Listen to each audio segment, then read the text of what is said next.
Scott Snyder. How are you doing today, good sir? I'm good, dude. Thanks for having me on. You ran with Batman for Lord knows how many years now, even before the New 52 started. I did. You've had so many projects like The Wake. We have Witches right now currently on Image. That's right. We have now a new title coming out from DC with their new DC Rebirth reimagining, if you will. Can you go ahead and tell everybody that maybe missed sure. the panel? Yeah, absolutely. Well, so the new title is called All-Star Batman. It's in the tradition of All-Star Superman and sort of All-Star Batman and Robin, which really were sort of books that my favorite creators in the world worked on. So I'm very honored to be able to use that mantle. But what's different about it for me is that when I was working with Greg, I worked with him for 5 years. I adored it. He's the best. I love him to death. But when he decided he was going to take a break before coming back and working together again, I knew I still had some big stories I wanted to tell that were primarily about our villains. I love our villains. And so I had a lot of them I hadn't used, like Two-Face, Croc, Catwoman, Mr. Freeze. And so I was like, what if I did a new series where I invited some of the best artists in the business, some of my friends as well, to Gotham, and said, what if we do a series that's in continuity, that sort of intertwines in some ways with Batman itself, because I'm good friends with Tom. I love what he's going to do on Batman. He's going to kill it. He's awesome. You got to pick that up. But it would be in continuity, but it would allow me to flex very different muscles, where I'm working with a different artist for every villain, and it's one series continuously, one big story. And issue 13, it kind of swoops up into one story, big finale by Sean Murphy, who I love. Can't wait to work with that dude again. But I also wanted it to be something where every single story allows me to try something different, because working with a different artist, you write differently. So first up is Two-Face with John Romita. I'm over the moon to work with the guy. I can't wait. I've been a fan forever. Infamous for his Daredevil Oh run. my God, Came yeah. on for Superman with Jeff Johns for a while. Yeah, I mean everything from Punisher Batman and Avengers vs. X-Men, and I mean so much great stuff, forever.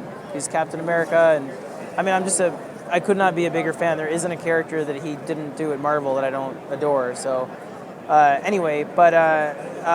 doing Two-Face together, and our version of Two-Face I want to be scary as the Joker. So essentially my version of him sort of says, listen, I see the face you don't want to show the world. You look in the mirror and you see someone ugly. I know you do.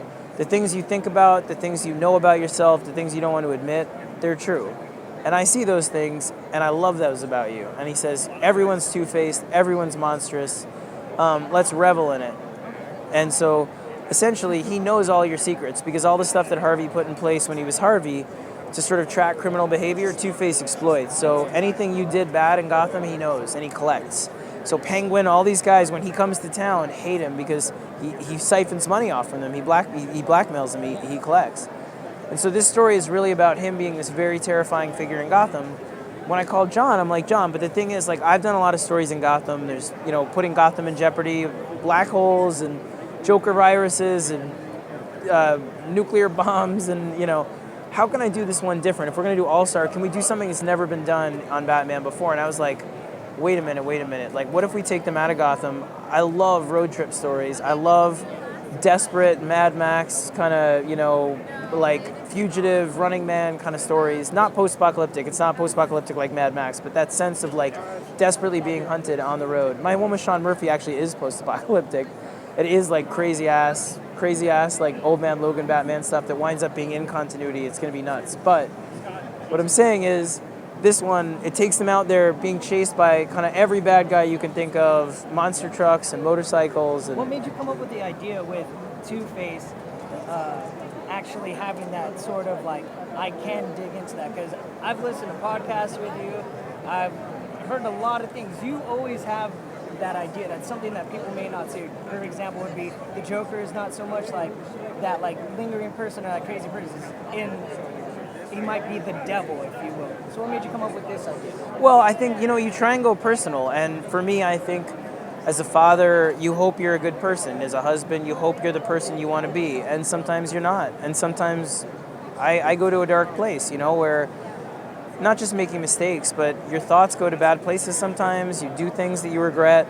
And so I always feel like in some way you try and be the best person you can, but sometimes you don't like who you see in the mirror, And it's a personal story that way, where admittedly, there are times that I've been depressed. I've gotten really to a dark place, and at those moments, you really believe the worst parts of yourself, I think, are the totality of you. And for me, Two-Face exploits that and says, yes, we're all bad. I've also recently heard that, when you were on your Batman run, you used to call your wife and you're like, hey, like, I need help. And she's like, I'm in the middle of surgery. And you're like, yeah. But, like, if Batman was to throw a batarang, and you kind of suffered from anxiety from writing it.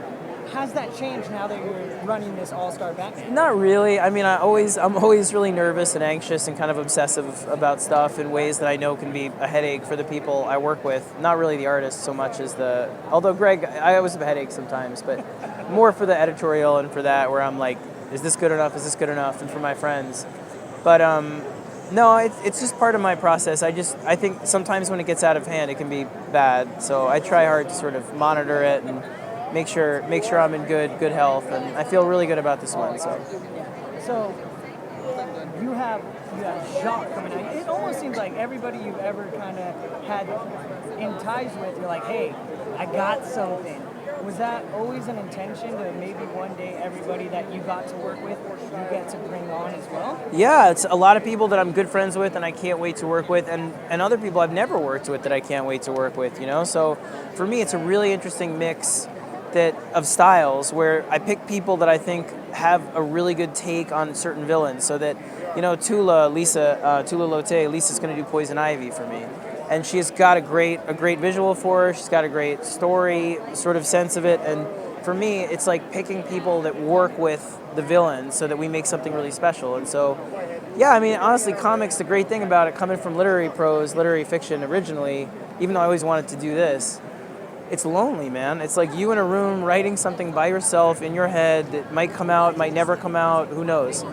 The great thing about comics is it's deeply collaborative, where the best part is when you get to work with your friends all day on the characters you grew up on and love. So what better thing than to be like, guess what, dudes and guys and girls, like we get to work on Batman together, to my friends. And so it's a dream job. And I owe it to the people out there, honestly. Like the fact that you guys have been so supportive of me for this long, it really means the world, honestly. I never thought I'd get to do this way, not just this series, but any of it. So sincerely, on my kids, like on my life, thank you guys so much for the support over the years. It really means a lot. We have. My last question will be, how do you get into the mindset of writing Batman? Because you've written something like The Wake, you've written something like American Vampire, you've written something like Witches. Everything has to take some sort of creative toll on yourself to get into the mindset to follow that character.